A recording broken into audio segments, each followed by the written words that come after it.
Welcome to the Beehive Podcast. I'm Joy Mendoza-Gallardo from the SaaS accounting team of Scrub.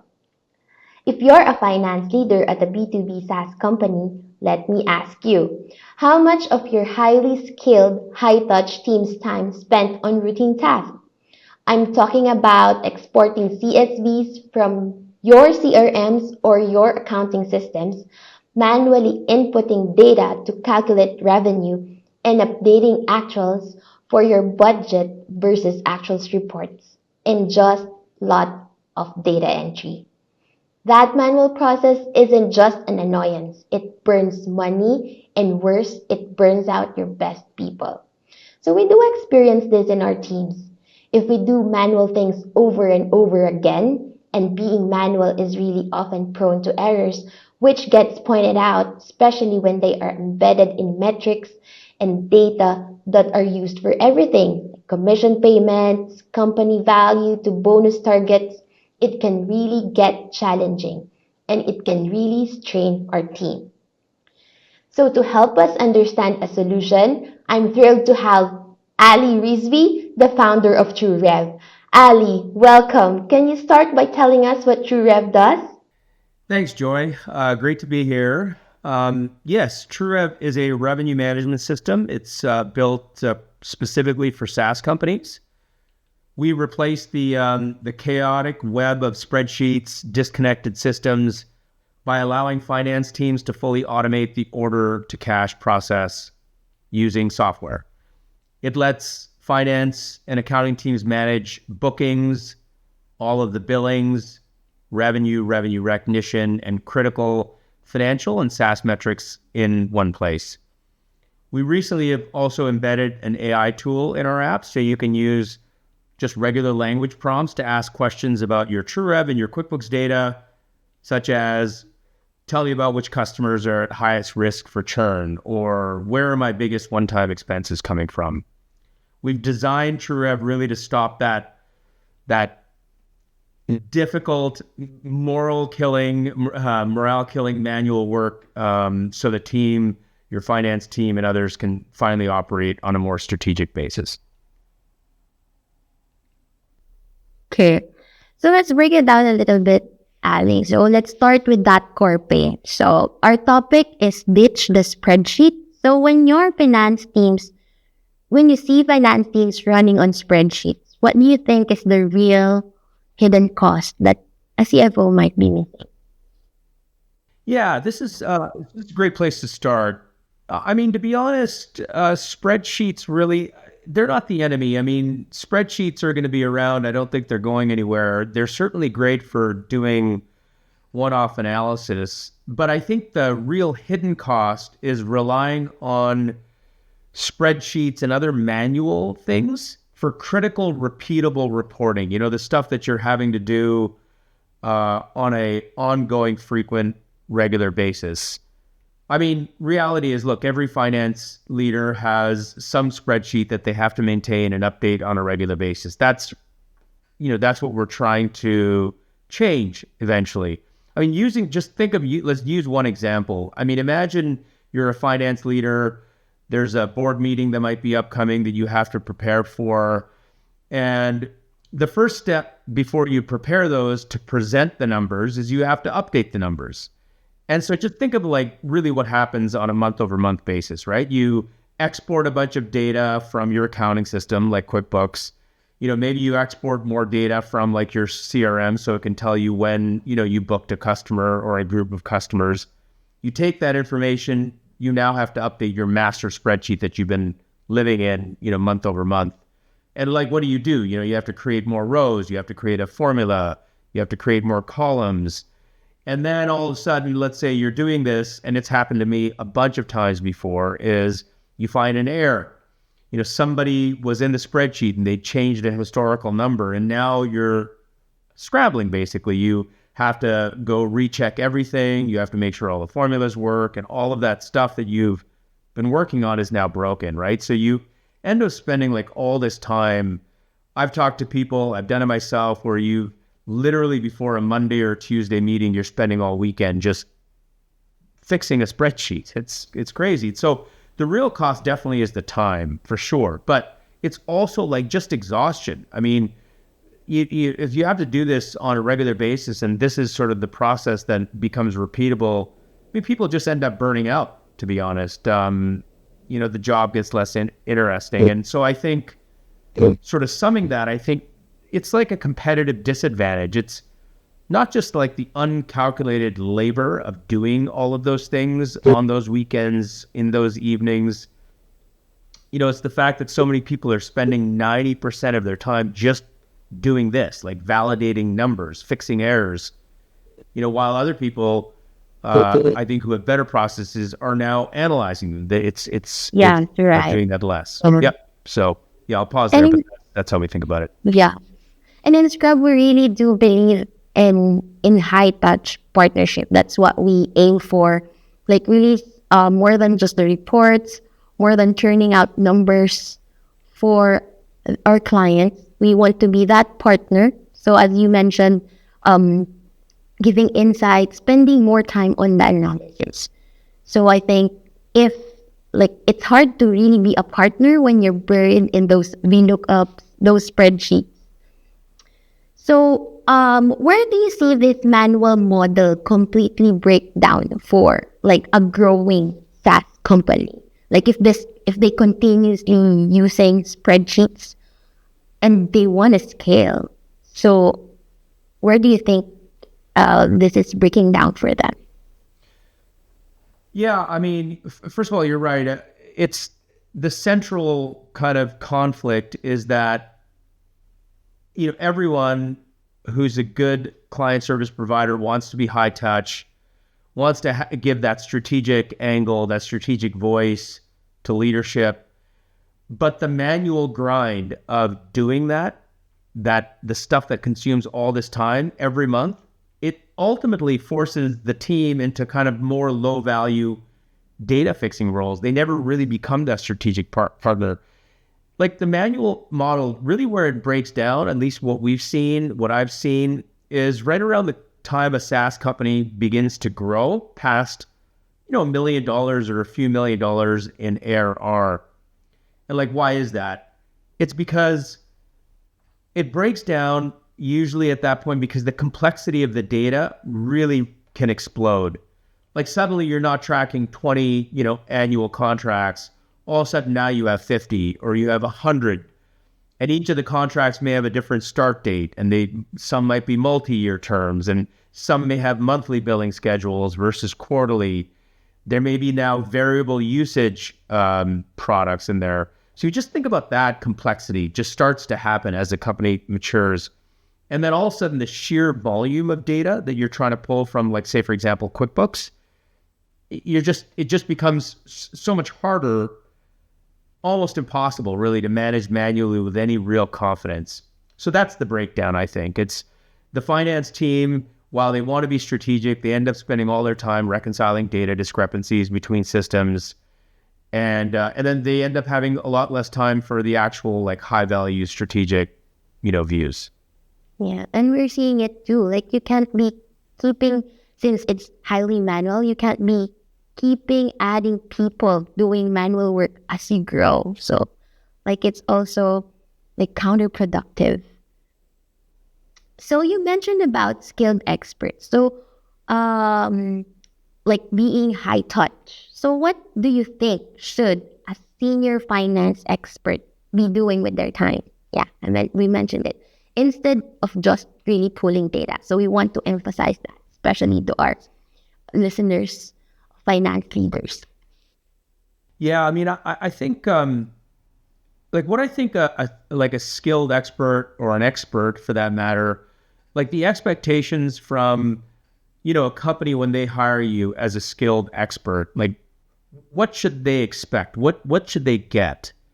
And I think what they should get is a leader or somebody who is focused really on two things that determine a company's future is identifying risks and helping a company manage the risks and identifying opportunities. So like right now, most manual processes have heads of finance, strategic thinkers spending so much of their time just trying to find the data. Instead, they really should be using tools like AI to analyze it. So like, for example, instead of just reporting, hey, our churn spiked, they should be able to dig in and ask, like, why? Is this one time? Is it a large customer that left for reasons that were out of our control? Is it a systemic issue with the product? I mean, answering that question, which is churn, which is a risk thing, having the right answers and the insights, that really can change the strategy of a company, what they might do the next quarter or the quarter after. Or like, instead of just reporting on cash, which is another thing that CFOs do all the time, track, certainly for early stage companies, like they should focus on capital allocation instead, as one example. Like, for example, do we have runway to invest in a new product launch? Like, what happens to our burn if we make new hires now versus waiting a quarter or two? And I think that's where you get this like expert, right? That's where the expert helps you, because they can help you make better high stakes decisions, not necessarily just sitting and spending all their time trying to make sure a spreadsheet works, if you know what I Right. mean. Yeah. So if manual reporting is our before picture, so let's paint now the after picture. So we're calling this AI augmented finance team. So what does that actually mean in practice? Well, it's changing week over week. I got to tell you, it's really incredible, the pace of change. But I think in practice today, the way I would think about it and the way I practice it is using AI tools that are available, like right now, to do a lot of this kind of manual grunt work that might take you hours or days. Like a great example is, you know, everyone or most companies that have a budget, they track budget versus actuals on a monthly basis usually. Um, so instead of like just spending hours manually summing the columns, updating them, running the variance between two columns, you can feed it into an AI agent like Claude, ask it to find the 5 largest variances, look that up and provide a narrative around those. You can do that in minutes. It's pretty incredible. Or like, here's another example that I don't think people are utilizing as much. Like, think about this. Let's say you're in finance and you have to review all the large deals that come through. So imagine like a sales rep sends you a non-standard 30-page contract that they're about to sign on a Friday. Instead of you reading that entire contract, feed the contract into something like GPT, if you're able to, and look for it to find those unusual terms and have it flag, say, for example, a weird payment clause. And then you can go as the expert and make the final, assessment. And I'll say one last thing. I mean, we did this recently for a customer of ours who had years of historical cohort data to understand why certain customers were leaving. And there was so much data to get through. It was pages and pages and pages of a spreadsheet. And we fed that through an AI agent. And, it pulled all this information and literally in minutes, it was able to start giving us insights. Like, it's not perfect. You have to iterate, but it's so much faster than having to scrub it yourself. So I think that's the augmented team.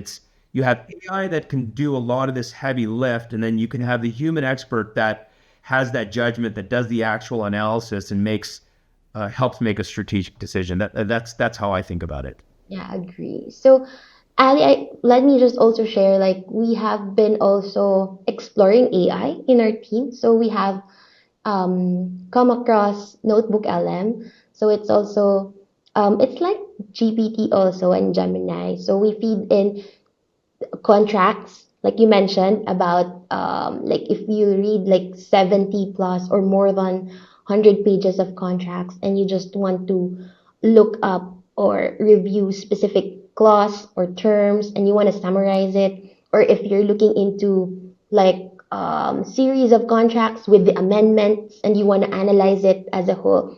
So we've been using that Notebook LM because um, it's different from GPT because it will only use the data or the files that you feed to Notebook LM. So it has been one of the explorations of the team as well. And it's really not about replacing humans, right, Ali? So it's just really empowering us as finance experts do our thing.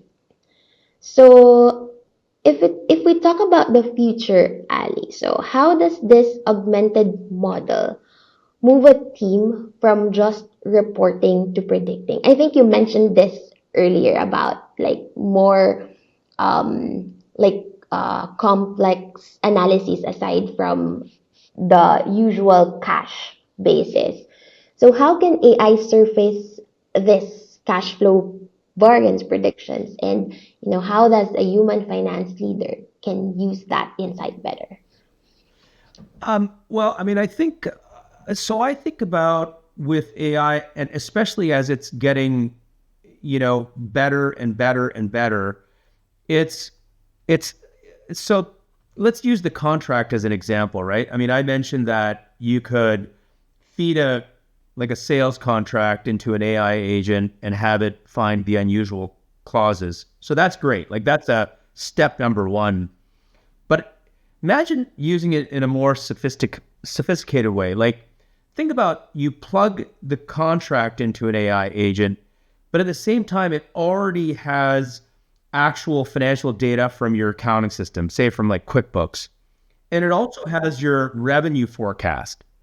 So think about that, right? It's got now three different data points. It's got something that's very real time, like a contract. It has historical information about your finances from your accounting reports, and it has your revenue plan. So looking forward.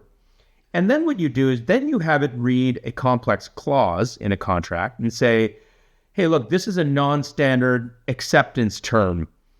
It could delay our revenue, our 500,000, say, for example, revenue target, and it could shift it from Q1 to Q3. And it's now going to create a big, huge gap in the plan that you agreed to with your board. Like, just imagine that. That's like a huge thing that today, without using AI, is just going to take a lot of manpower, like brain power and time from somebody who has to look at all of those disparate things and connect those dots. So I think that's where it could really help. But then what's left for the person, like the human, what do they do in this entire equation? I think the human then gets this really rich information, and now they take that insight and then they apply their authority, accountability, and then the strategic negotiation behind that. What I mean by that is, like, now that you have this information that you're going to have a revenue gap because of a clause in a contract, you then go talk to the head of sales and you say, hey, look, we're not signing this term because this is what it's going to do, right? Like, that is what the human should be doing. Like, that's the strategic insight they got from this information, and now they're using it to make a decision that's going to impact, the company. So like the AI provides that ammunition and the risk analysis, and that's done in, seconds, minutes, whatever. And the human now is sort of freed up to do that higher value work about decision making and all of that. And that's the partnership between. Agree. So that it can be turned to like actionable steps, and then the human can now focus into the execution. Yeah. So that vision of like an augmented team, or like that person with an AI, it sounds amazing, Ali. But for a listener who is currently now drowning into that spreadsheets, it also looks like a long way off. Like, what's the first step to get from those spreadsheets to this future state that we're talking about? I mean, honestly, it's not a long way off. I think it's here, and the first step isn't to boil the ocean. It's or buy a very expensive new accounting tool or something. I think the first step is just be as simple as possible. Like, pick your most painful, time-wasting manual process and fix that one thing. Like, don't try to find one way to fix everything all at once. Just start small and be practical. I think for a lot of teams, the most painful process, just as one example, is the monthly budget versus actual price. It's one thing that's a pain, or preparing that for the board reporting package. So, that you're going to spend so much time. So maybe take that one file, the one that takes you 10 hours to clean up. And instead of opening up Excel, why don't you feed that into like GPT or Claude or something, and ask it to do the same thing you've been doing manually, like sum up these 5 columns and run a variance analysis against these columns. Like just do something like that. And, the first few times might take a bit, but eventually you'll create a repeatable process that you can then just follow on a month, every month or whatever. I'll give you one last example and then I'll pause. But, I was putting together like a proposal. It was a PowerPoint presentation for a client that we were looking to get, like a new customer. And they wanted to know, what is your pricing going to be? What's your solution? How are you going to do all of this stuff? And it was going to be like a slide deck, probably 10 slides or something that I was going to put together. And all I did was I took the meeting summary notes and I put them into Gemini just recently. 3.0 just came out recently. And I was honestly blown away. It took my notes, it created a deck, I think it was 8 slides, and it did it just a matter of minutes. Of course, I have to go and I have to change some of the content, but it did it a matter of minutes. I'm telling you, that would have taken me probably like half a day. And it was amazing. Yeah.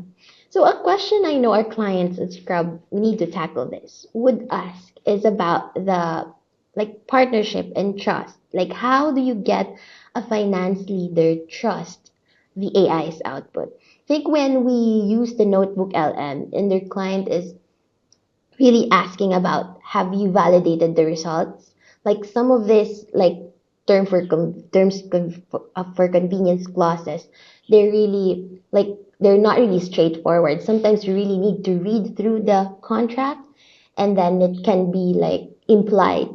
So how do you think, yeah, we can really trust AI's output, and how do you see the ideal handoff from AI and the human expert? I mean, that's a good question. I honestly, I think trust is the wrong word. I think the word a finance leader should use is verification. If or for anybody for that matter, not just finance leader, but anybody who uses any type of AI agent, is verification. I mean, you shouldn't blindly trust any AI model more than you would trust a very junior analyst. But here's the key. I mean, verifying an AI's work, depending, of course, what you're using it for, but verifying AI's work is 100 times faster than finding an error in your own manual 10-tab spreadsheet, right? And going a little bit deeper on this trust issue, like when I hear people say, I don't trust it or it has errors, I believe that that's a fear mechanism. It's an excuse that prevents people from adopting technology that's already here. Like we're definitely in a new evolution. If and yes, AI has its flaws, but it's 99% better and faster and cheaper today than the manual process you're doing. Like your manual spreadsheet also has errors, and people just get comfortable with them. So I think the ideal handoff is this. I mean, the AI will do 10 hours of work and it'll present the final auditable report, right? Because it's going to reduce all this time. And then the human expert spends 15 minutes or whatever it takes to verify the output. You spot check, you see the data is accurate, and you build confidence through verification. And that ultimately will lead to trust.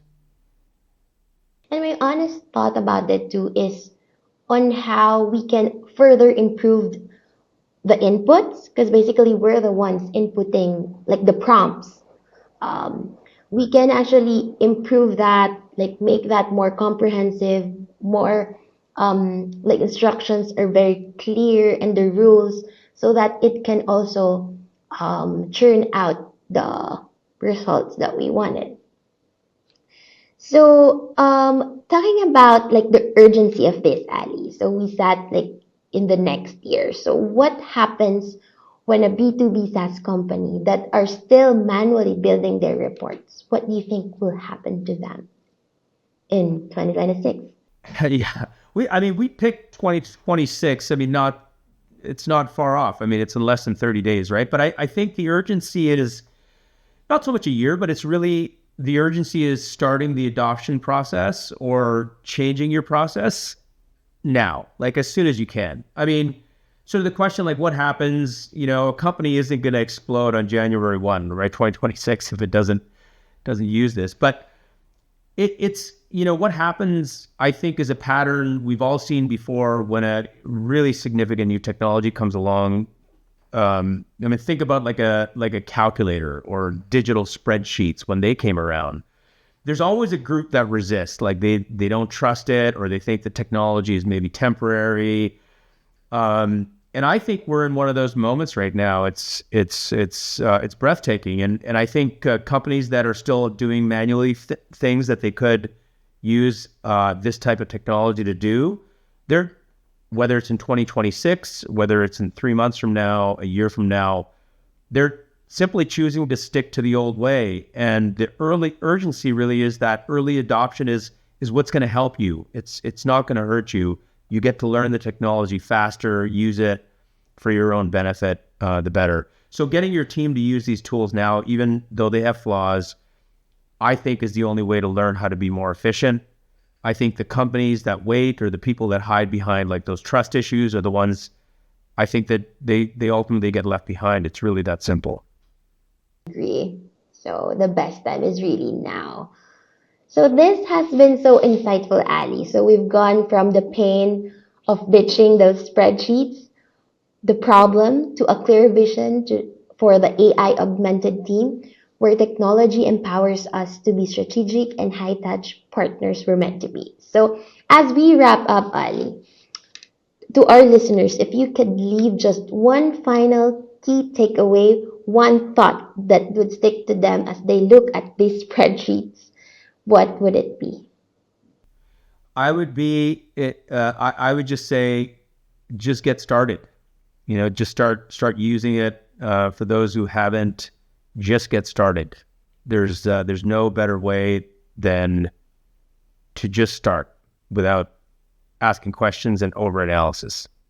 Yeah, so that's great practical way to end it.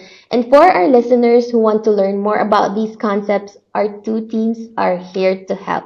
So Ali, if folks wants to see how TrueRev is tackling this, where they can find you. Yeah, sure. Just go to TrueRev.com, TrueRev.com, or you can find me on LinkedIn if you want to connect there, or even just email me directly if you'd like, Ali at TrueRev.com, and happy to connect. Perfect. And for our listeners, if you're feeling like your core accounting is the bottleneck, our team at Scrub is always here to help. So you can learn more about our high-touch approach to SaaS accounting at scrub.net. We will put both the links for both TrueRev and Scrub in the show notes. So, Ali, that was a fantastic conversation. Thank you so much for bringing your expertise to this show. So, to everyone who's listening, thank you for tuning in to the Beehive podcast. If this conversation sparked an idea, please share it with a colleague or leave us a review. It's the best way to help other finance leaders find us. I'm Joy Gallardo with Scrub SaaS Accounting Team. We'll see you next time.